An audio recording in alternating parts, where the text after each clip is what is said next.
Good morning, good afternoon, and good evening, folks.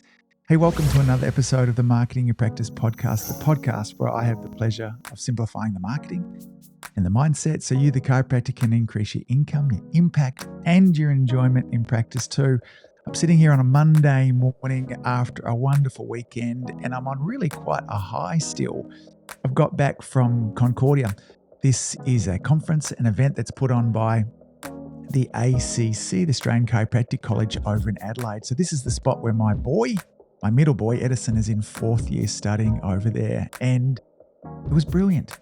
And I haven't really got back into the habit of going to a lot of events since COVID. And this was one of the first really big ones that I got to go to. And it reminded me of how important it is for us to come together and break bread with other chiropractors.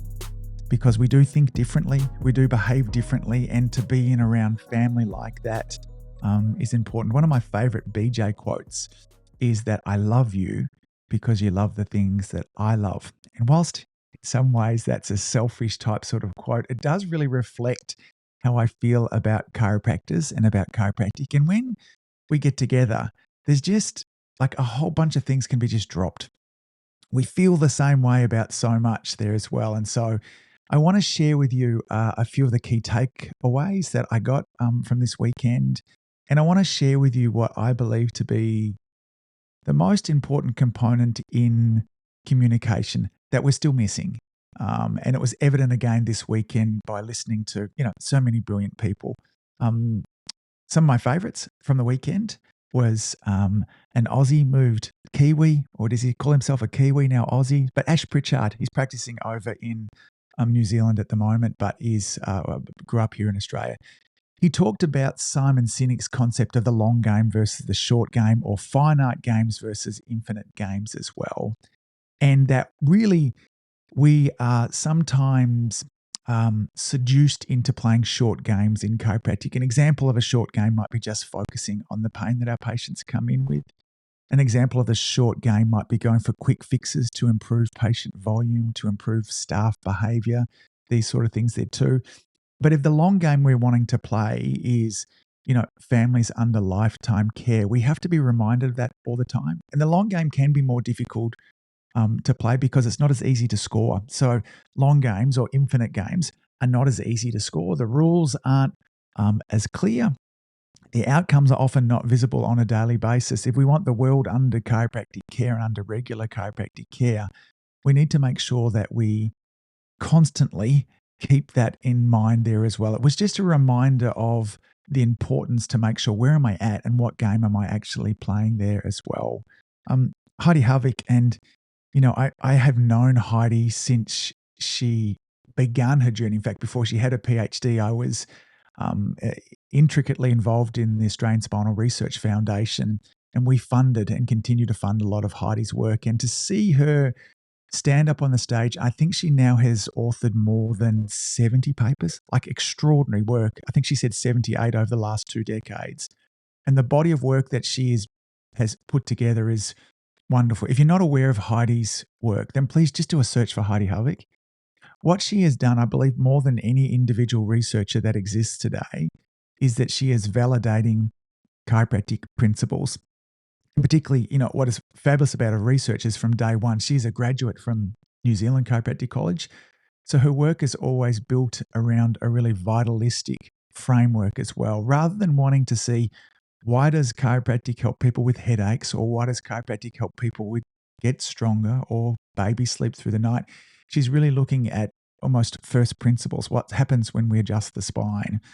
And, her work is continuing to reinforce that when the spine doesn't move properly, it interferes with the way that the brain and the body talk to each other in a way that's much more profound than just muscles, but the way that the body's able to communicate through its immune system, the way that it perceives the world, the way that it adapts to stress, all of those things. Heidi does a much better job of articulating it than I ever do. But it also, one of the things that it reminded me of is the importance for us as chiropractors to be assessing full spine, and for us to not necessarily be adjusting just where it hurts. She was going through research that shows that regardless of where you're subluxated, a subluxation isn't a local event. It's a global event, global for the whole body there too.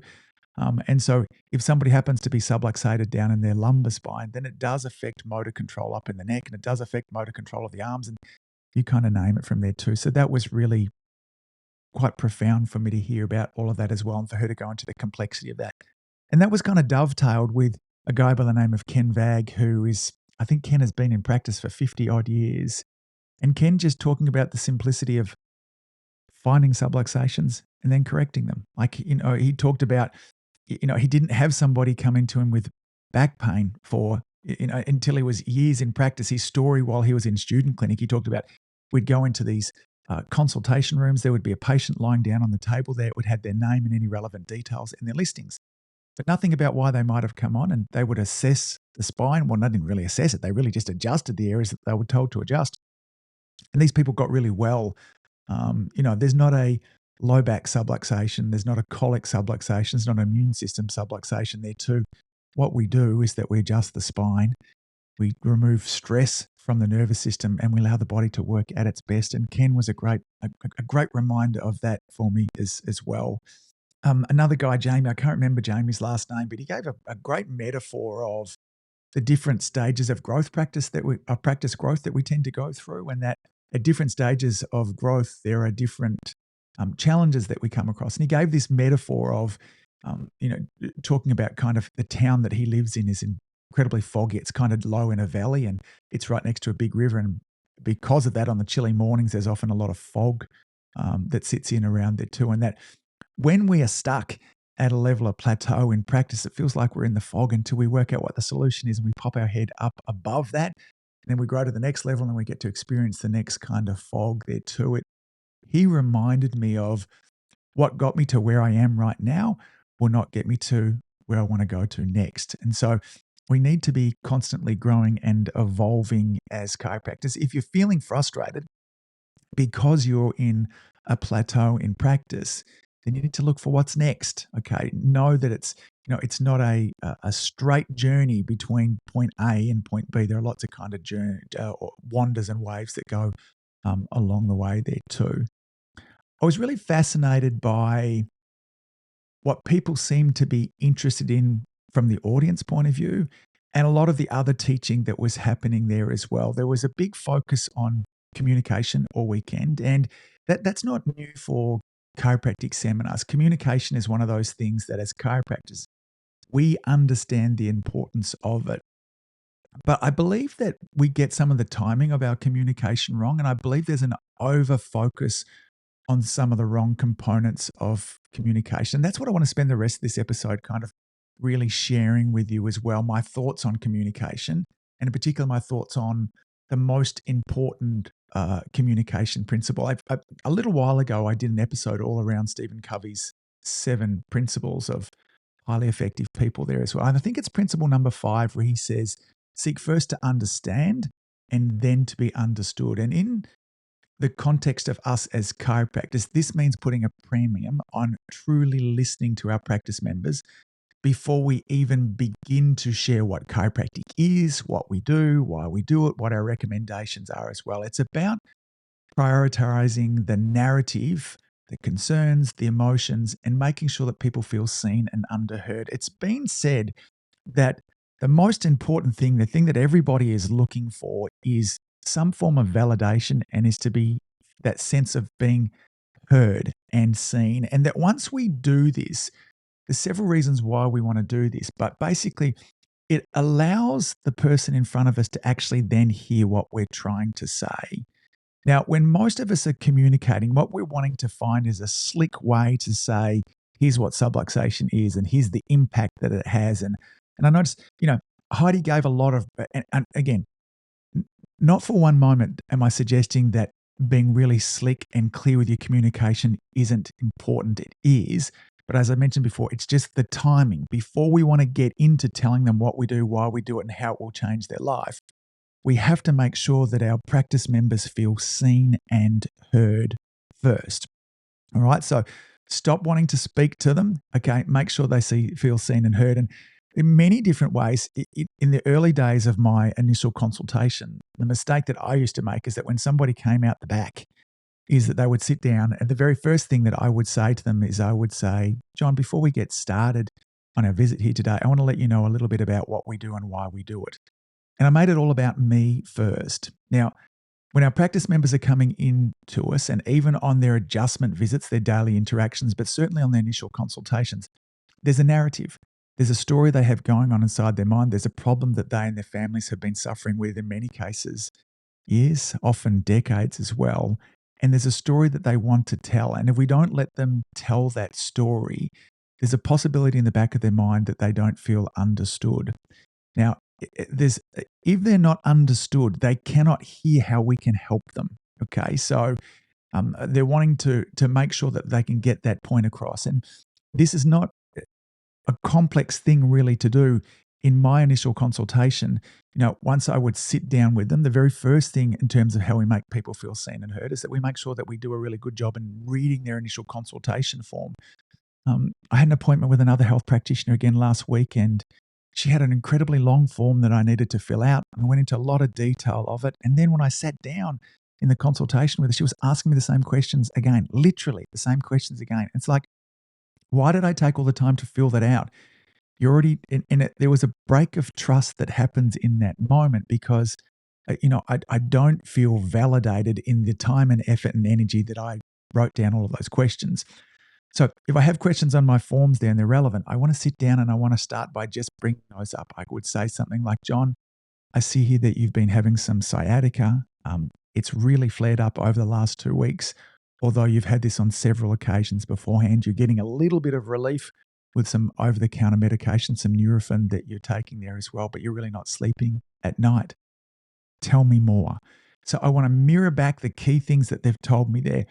I want to, if possible, use as many of the exact same words that they have used because this is what makes them feel seen, heard, and validated. This is a key part of influence. Robert Cialdini talks about in his book that when we use the same words that the person uses, it connects us to them. They did a simple little thing. I think it was in a restaurant where, somebody was ordering something, and then when the server actually reflected back, okay, you want a ham and cheese sandwich and, no mayo. Now, if that's what they said, the person actually said ham and cheese sandwich with no mayo. If they said ham and cheese sandwich, hold the mayo, they ended up with less tip. Okay, so it connects us with people. We want to use the same words. And then, what we're taught or we're not taught often enough is the skill set of active listening. How do we go about active listening and what does active listening look like? Well, active listening looks like us making eye contact. Now, this is as many of us are moving towards, digital note taking where we're taking notes straight into our computer. There can be a tendency when we're taking a history for us to look straight at the computer screen, or for those of you that can't touch type, we're looking down at our at the keyboard. What we need to be doing is looking at the person in the eye, regularly making eye contact. Now, there is a time when eye contact becomes creepy. We're staring at somebody, and so we want eye contact, but we also need to break that eye contact. Sometimes look away, look down at the hands. We want to be careful not to get too stary. Lauren tells me that occasionally I get a bit stary with people there too. So this is something I need to work at. Body language, which is, eye contact is a part of, is 60% of our communication. So body language, we want to make sure that to some extent that we match their energy. Are they up vibe? Are they fast talking there too? We can do this by matching their breathing rate. Their posture we can reflect as well if they're sitting cross-legged. We want to get into into sync with this person. There's a harmony that happens. And if you're watching people in a cafe or couples who are having great conversations, you will notice that there is a real match in their posture there that's happening together. Start to look for this and you'll see it. And you can begin to manufacture that by matching and mirroring somebody's posture. We learn a lot about this in NLP there too. Nodding your head there too. It's important that we don't interrupt. Now, this can be a key thing that we want to do when we're taking our history because we're taught this as a student that, if someone heads down this path and they're describing a little bit of their discomfort, what's happening for them, we want more details. Was it sharp? Was it dull? But if possible, what we want to do is we want to let the person kind of go through and share what's happening. Active listening is about paraphrasing back what you're hearing. So again, after John in this situation is going to, tell me more about it, he's going to tell his story. I want to paraphrase it back. And I can do that by saying things like, so John, what I'm hearing is that the sciatica is running down the back of your right leg. It gets as far as your knee there. It's worse first thing in the morning there too. You've had some relief from some of the stretches that you've been doing, but nothing constant. Am I getting that right? Do I have that right? These are the keys for active listening. Now, this is not just necessary in our in our initial consultation, but this is something that I would do on adjustment visits as well. So if I'm checking in with somebody and they happen to be saying to me, Angus, since last adjustment or over the weekend, I've been really getting some headaches. Okay. I want to connect with that. I want to make sure I'm like, okay, tell me more about that. Now, as chiropractors, we veer away from tell me more because we think we're going to get somebody that's going to talk and tell their whole life story. And some people will. And we need strategies of how we can deal with that. And I'll talk about those in a moment. But most people will give you a couple of sentences and they'll tell you more about it. So when somebody's had an opportunity to share more, it connects you to them and it then gives you an opportunity to provide a solution. But if we're providing a solution before actually connecting with the person there too, the timing is right and often the solution isn't actually heard. Okay, so body language, don't interrupt, paraphrase back.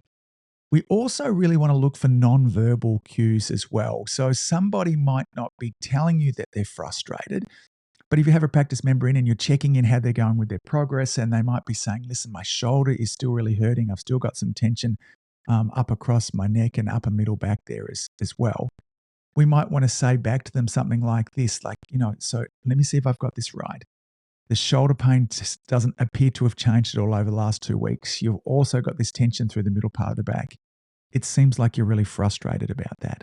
So they haven't said to me that they're frustrated, but it's really clear from their body language, from the tone of their voice, the way they've articulated to me, maybe their arms across, that they're frustrated about this.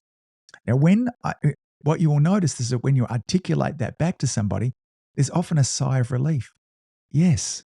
Okay. So many of the reasons that practice members leave us is they don't feel seen and heard. And many of the times when I've had patients that have been really difficult patients, complex patients where it's taken months sometimes for them to get well, if they constantly feel seen and heard and validated along the way, you will be amazed at how patient people are. But if they don't feel seen and they don't feel heard and they feel like a number, they feel like they're just on some kind of conveyor belt going forwards there too, they will leave. This has nothing to do with how much time you spend with people. Most of our adjustments for the last decade or so of my practice were anywhere between 2 and 5 minutes. That's it. It doesn't take a long time to validate somebody. It doesn't take a long time to have somebody feel seen and heard. We can do this in different ways that, again, if I'm at the adjusting table and I'm checking in with somebody and somebody tells me something out of the blue, I will stop what I'm doing. I might walk up to the head of the table there too. I'll get down on my hands and knees. I'll get them to turn their head to the side. I want eye contact with them and I'll just say, tell me some more about that. The other thing that we want to do is that we want to show empathy. Okay. This is a key thing that we can do when we're wanting to have people feel seen and heard, is that when somebody has gone through and shared their story with you, they've gone through the fact that the baby hasn't slept for the last 12 weeks, they're feeling exhausted, their husband's feeling exhausted, the family unit is breaking down. Often what we want to do in this situation is we want to jump into what the next question is. We're not actually listening. We're listening for an opportunity to ask the next question, okay? We have a dialogue that's going on in our mind, waiting for an opening in the next for when we can ask the next question. But when we're listening from an empathy point of view there, when somebody shares through that, they get to the end there, we can say something like, that sounds really difficult. How are you coping with all of that? Like, this is what we would do if we were a friend. Sometimes this delineation between practitioner, the chiropractor, and being a real human being, we break down and we have our chiropractor hat too often on, and we forget to make sure that we have our human being hat on. If we were sitting with a friend over a drink, over a telephone call, and they just shared the difficulties that were going on there too, what we would do is we would connect with them. Wow, that must be really difficult. How are you coping with that? It's like, oh, wow. So that kind of comment through there. And I'm constantly encouraging community influencer members to be doing this. And when they do it, they report back to me the connection that happens. So much of the results that we get from a report of findings come from the trust that we build on our initial consultations. Long term, the retention that I had in my practice was not based on one thing that I did, but it was based on a connection where my practice members felt seen and understood. They felt validated in what was going on. This is why I'm not such a big fan. People talk about not talking about symptoms. I'm very, very happy to talk about symptoms, but I always put them in context. Okay. I'm always reminding people, going back to, Ash in the early days of talking about the long game. There's symptoms. They're valuable. They're a guidepost there as well, but I want to put them in context of what's happening. If I just ignore it, and or if I talk down to so that person doesn't feel seen or heard, then trust is broken, connection is broken, and these are why people end up leaving our practice as well. So I want to encourage you from today's episode to run the microscope across your communications, whether they be at the front desk, whether they be in your initial consultation, whether they be in your report of findings, daily interactions, your adjustments there. And I want you to think about, what is the intent that you have? Is it all about an efferent attempt where you're wanting to be the person that's controlling what's going on and telling them what's happening? Or is it about listening to them? Is it about making sure that person feels seen and or heard? I want to leave you with this really great quote from Stephen Covey, and he says this: if I were to summarize in one sentence the single most important principle I've ever learned in the field of interpersonal relations, it would be this: seek first to understand and then be understood. Stop focusing on what you need to tell your patients and instead start listening to them, okay? Start connecting with them. Start making them feel seen, heard, and validated, and watch the difference that happens in almost every aspect of your practice: the build of trust, the build of referrals, the increase of retention as well. Folks, that's it for this episode. As always, thank you for all that you do. Keep saving lives. I'll see you back here next week. Bye. If you've enjoyed listening to this podcast, you have to come and check out my Community Influencer program. It's my monthly coaching program where we take all this material and I'll work with you to help you apply it, implement it, and systemize it. The Community Influencer Group Coaching Program is designed to help you increase your practice income, impact, and enjoyment. Join me over at anguspyke.com/join. That's anguspyke.com/join. I'd love to see you there.